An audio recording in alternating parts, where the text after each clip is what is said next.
اهلا اهلا البنات، كدايرين؟ لاباس عليكم؟ هانيين؟ نتمنى ان شاء الله تكونوا بصحه جيده واحوال طيبه. نهار جديد وفيديو جديد ان شاء الله. نجحت معك اختي الغريبه البهله. اليوم نشارك معكم بواحد الطريقه اللي سهله وكتجي ما شاء الله مشقه. انتوما كتجي واعره واعره واعره.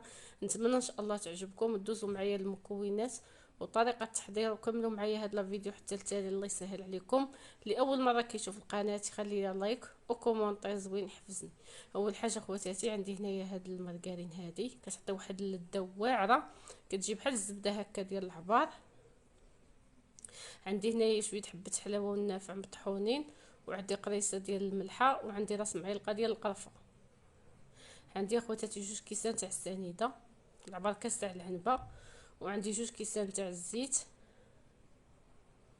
وعندي خواتاتي كما كتشوفوا معايا هنايا واحد نص كاس ديال جوج معالق ديال النيدو اللي محمراه، وعندي هنا كاس تاع اللوز وكاس تاع الجلجله اللي دوزتهم هكا في الهاشوار من طبيعه الحال محمرين.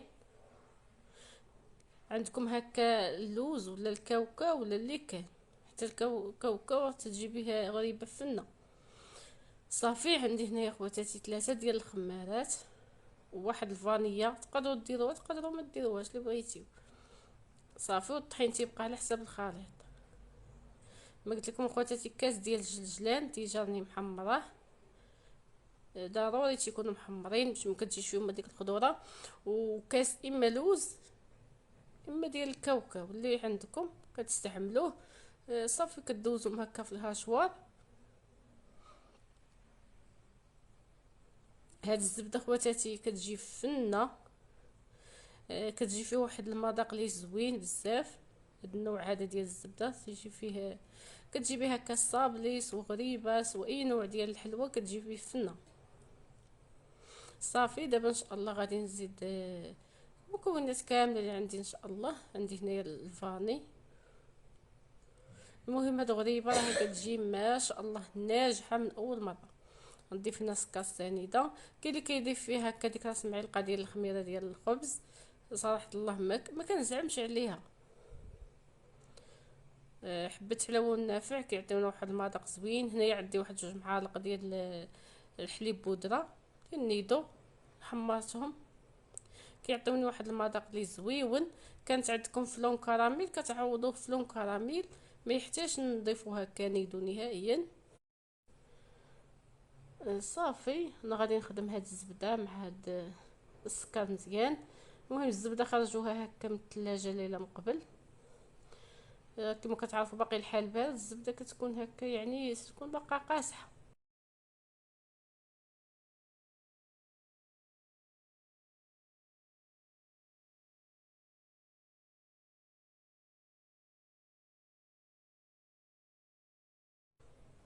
غنضيف اخواتاتي الكاس الاول ديال الزيت،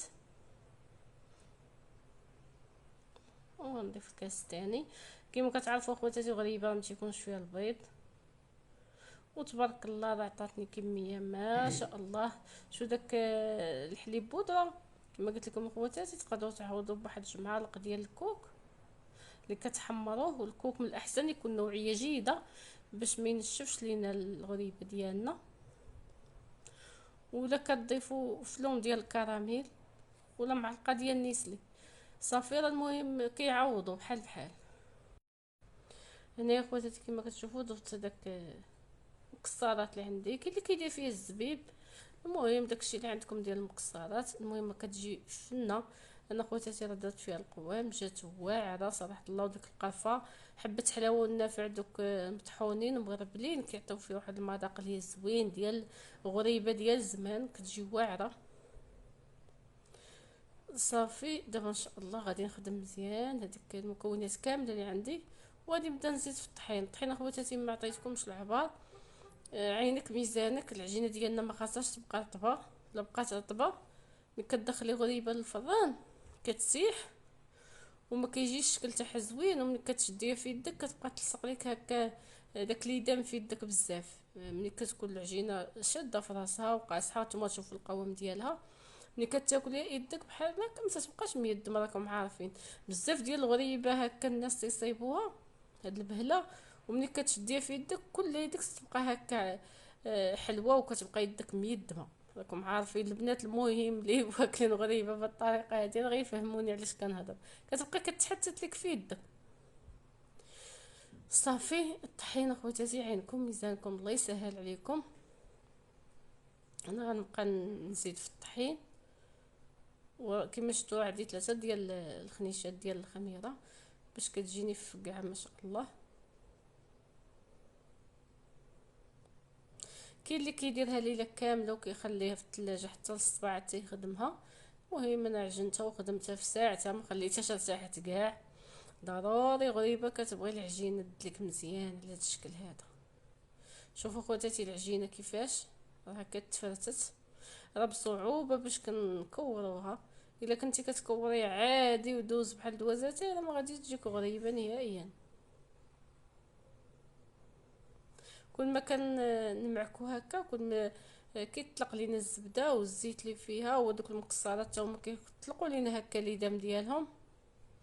ضروري كنبقاو نلقموها هكا باش تطلق لينا ديك ليدام كتعاوننا هكا باش نكورو راكم عارفين.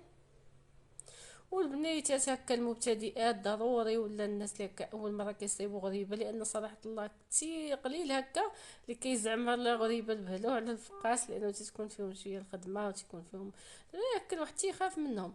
المهم كتجربي واحد الحبه كتدخليها للفران، الا تشقات وما ساحتش ومشديتيها في يدك هكا بحال كتشدي اي حلوه عاديه، ما تيبقاش لك داك اليدام في يدك. صافي كتبعي نفس الطريقه. جاتك هكا كلها كتفرتت، كتزيدي فيها شويه ديال الطحين، عينك ميزانك وكتشكليها. ما كتضيعيش في العجنه نهائيا. صافي دابا غادي نبدا نشكل في الغريبه ديالي ان شاء الله. اول حاجه غادي نشعل الفران من الفوق ومن التحت، وغادي نقص عليه بين ما عمرت اللاطه غيبقى يسخن على خاطرو، وغادي نبدا نشكل ان شاء الله.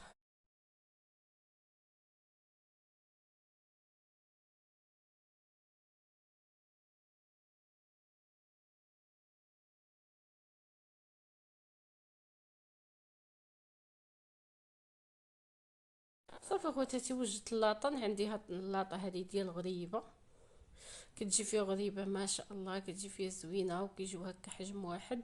صراحه الله انا ما تنعبرش الثومه ديال الطريقه، واخا صراحه الله كتعطل شويه في الخدمه، ولكن ماشي مشكل، كنصايبوا شي حاجه اللي زوينه وهكا كتكوني مقتنعه بها، راه غادي تجيك هكا شي حاجه اللي زوينه وناجحه من هكا في الخدمه. الواحد المهم تالس عذب وقف على شي حاجه، شي حاجه كتحمر الوجه كما تيقولوا، وكتجي فيه واحد البنه وواحد الهشاشه.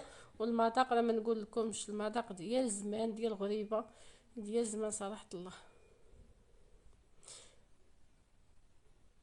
صافي عندي هاد اللاطه خواتاتي راه كبيره ما شاء الله، راه كتهز غير ربي.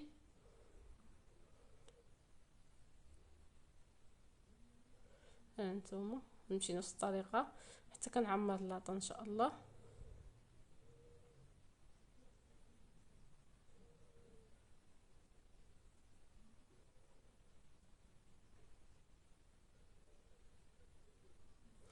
ها نتوما الخوت تقريبا كتهز لي واحد 30 حبه.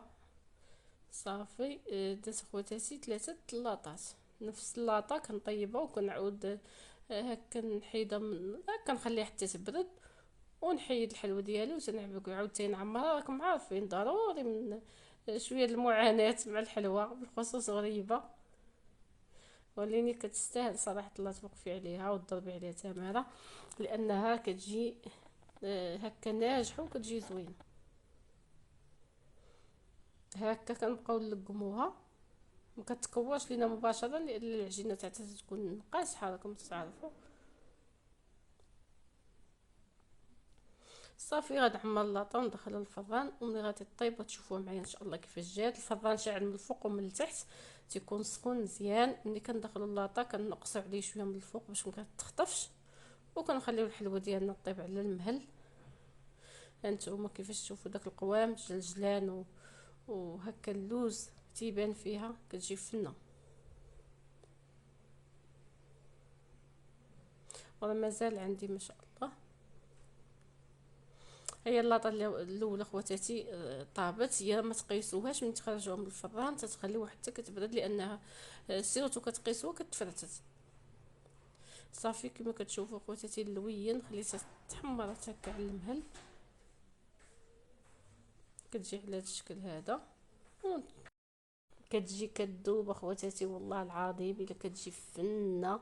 مازال عندي لاطه في الفران وخرجت لي هذا البلاطو هذا، كتجي زوينه تبارك الله ما شاء الله. نتوما شو التشقاق ديالها، وكنقص عليها الفران باش تتحمر تجي كلها مذهبه.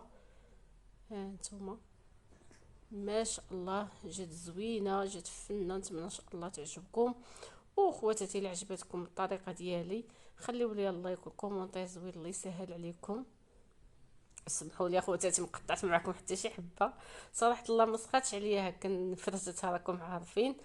ونتمنى اخوتي تعجبكم، وخليوا لي اللايك الله يسهل عليكم، وكومونتير زوين، وبارطاجيو لا فيديو. وبسلام عليكم وفي امان الله، سير فيديو اخر ان شاء الله.